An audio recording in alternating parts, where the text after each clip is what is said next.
आज हम लोग यहाँ पे सेल्फ डिफेंस और संगीत, नृत्य, ड्रामा के द्वारा हम लोगों को दिखा रहे हैं कि असली रूप में लड़कियों के साथ होता क्या क्या है और वो किस तरह संघर्ष करके आगे बढ़ती हैं। आजकल ये ड्रेस, ये कपड़े कोई मायने नहीं रखते हैं।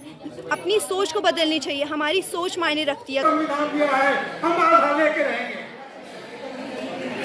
लेकिन ये भी बताना चाहती हूँ, जो मैं खुद से लिखती हूँ, सब लोगों को करना चाहती हूँ, तो कोशिश की है। अगर किसी को सेल्फ डिफेंस भी है, डांस भी है, कविता भी है, स्पीच भी है। इसके अलावा वुमेन सेल जो है लड़कियों को ट्रेडिशनल आर्ट भी सिखाता है, जैसे रंगोली हो गया, सिलाई कढ़ाई हो गया। तो ये सारी चीज़ें बहुत ज़रूरी हैं।